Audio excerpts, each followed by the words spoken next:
తాకట్లో ఉన్న మీ బంగారాన్ని విడిపించి ఆ రోజు ఆన్లైన్ రేటుకి కొంటాం. Sharma gold company. నమస్తే. ఆంధ్రప్రదేశ్ ప్రభుత్వం సంచలన నిర్ణయం తీసుకుంది. ఆంధ్రప్రదేశ్లో రేషన్ వ్యాన్లు ఏవైతే ఉన్నాయో వాటిని పూర్తిగా బంద్ చేస్తున్నట్టుగా ప్రకటించారు పౌర సరఫరాల శాఖ మంత్రి నాదెండ్ల మనోహర్. గతంలో 29,000 రేషన్ దుకాణాల ద్వారా ఈ రేషన్ సరుకులు బియ్యంతో సహా ఇతర సరుకులు అనేవి లబ్ధిదారులకు ఇచ్చేవాళ్ళు.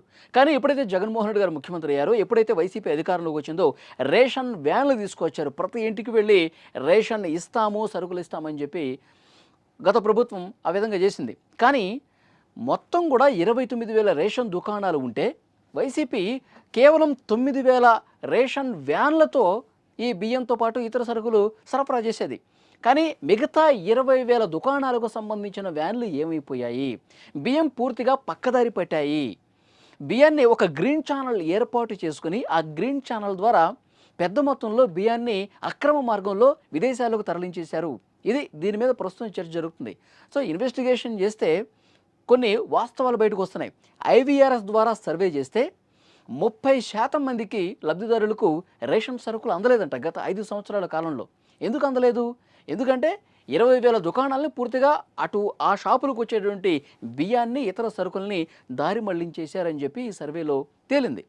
సో చాలా వరకు ఆ రేషన్ వ్యాన్స్ దగ్గరికి వెళ్ళి లబ్ధిదారులు అడిగితే మీ పేరు ఇందులో లేదు, మీ కుటుంబ సభ్యులు 4 అయితే 2కి మాత్రమే మీ పేర్లు ఉన్నాయి, 2కి మాత్రమే కౌంట్ చేసి మేము రేషన్ సరుకులు ఇస్తాం, అసలు మీ రేషన్ కార్డుకు సంబంధించిన నెంబరే ఇందులో లేదు IVRSలో అని చెప్పి ఇలాంటివి ఎక్కువ వచ్చేవి. రేషన్ వ్యాన్ల ఆపరేటర్లు ఇదే చెప్పేవాళ్ళు. చాలా గొడవలు జరిగాయి, చాలా వరకు క్రిమినల్ కేసులు నమోదయ్యాయంట. సో అందరికీ కూడా లబ్ధిదారులు అర్హులందరికీ కూడా రేషన్ సరుకులు ఇవ్వాలంటే ఈ రేషన్ వ్యాన్ల వ్యవస్థను తీసేయాలని చెప్పి ఒక నిర్ణయం తీసుకుంది క్యాబినెట్. సో డెఫినెట్గా నాదెండ్ల మనోహర్ గారు అదే విషయం చెప్పారు. గతంలో కూటమి ప్రభుత్వం ఎప్పుడైతే అధికారంలోకి వచ్చిందో ఈ బియ్యం అక్రమ రవాణాకు సంబంధించి చాలా కేసులు నమోదయ్యాయండి. పవన్ కళ్యాణ్ గారు, మీకు గుర్తుండే ఉంటుంది, పవన్ కళ్యాణ్ గారు కాకినాడకు వెళ్ళి సీజ్ ద షిప్ ఎందుకు అనాల్సి వచ్చింది? బియ్యం అక్రమ రవాణా చేసింది, విదేశాలకు తరలించేశారు, పెద్ద మొత్తంలో కోట్ల రూపాయలు దండుకున్నారు. ఒక సిండికేట్గా ఏర్పడి మంత్రులుగా పనిచేసిన వాళ్ళే ఈ విధంగా పెద్ద ఎత్తున దందాకు తెరదీసి సముద్ర మార్గం ద్వారా విదేశాలకు తరలించారని కదా. సో డెఫినెట్గా ఈ అవినీతిని మొత్తం అంతం చేయాలంటే, ఒక జవాబుదారీతనం ఉండాలంటే రేషన్ దుకాణాల ద్వారానే మళ్ళీ కూడా గతంలో ఏ విధంగా అయితే ఉండేదో రేషన్ దుకాణాల ద్వారానే బియ్యం సహా ఇతర సరుకులన్నీ కూడా ఆ దుకాణాలకు వెళ్ళి తీసుకోవాలి. ఎవరైతే రేషన్ షాపుల వరకు రాలేని పరిస్థితి ఉంటుందో, వృద్ధులు ఎవరైతే ఉంటారో, ఎవరైతే రాలేని పరిస్థితి ఉంటుందో వాళ్ళకి ఇంటికి వెళ్ళి నేరుగా రేషన్ సరుకులు అందించే ప్రయత్నం ఈ ప్రభుత్వం చేస్తుందని చెప్పారు. సో డెఫినెట్గా జూన్ 1 నుంచి 15వ తారీఖు వరకు రేషన్ షాపులు తెరిచే ఉంటాయి. ఆ దుకాణాలకు వెళ్ళి రేషన్ సరుకులు తీసుకోండి. రాలేని వాళ్ళకి ఇన్ఫర్మేషన్ డెఫినెట్గా సర్వే చేస్తారంటే అధికారులు.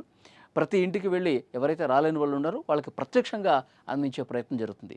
సో అవినీతిని అంతం చేయడానికి రేషన్ సరుకులు అన్నీ కూడా ఎవరైతే అర్హులు లబ్ధిదారులు ఉన్నారో వాళ్ళకి 100కి 100% అందించే బాధ్యత ఈ కూటమి ప్రభుత్వం తీసుకుంటుంది. అవినీతిని అరికడతాం. బాధ్యులు ఎవరైతే ఉన్నారో గతంలో ఈ అక్రమ మార్గాన తరలించారో వాళ్ళందరి మీద చర్యలు తీసుకుంటాం. ప్రస్తుతానికి రేషన్ వ్యాన్లు అనేవి రద్దు చేస్తూ ఉన్నాం.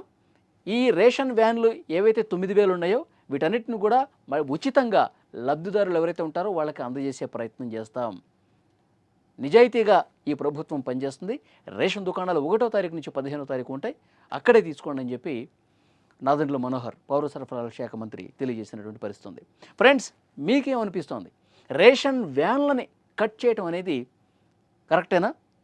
గత ప్రభుత్వం అవినీతికి పాల్పడింది ఈ రేషన్ వ్యాన్ల ద్వారా, బియ్యాన్ని బయటకు తరలించేసింది అని చెప్పి మీరేమైనా భావిస్తున్నారా? కామెంట్ రూపంలో తెలియజేయండి. Thank you very much.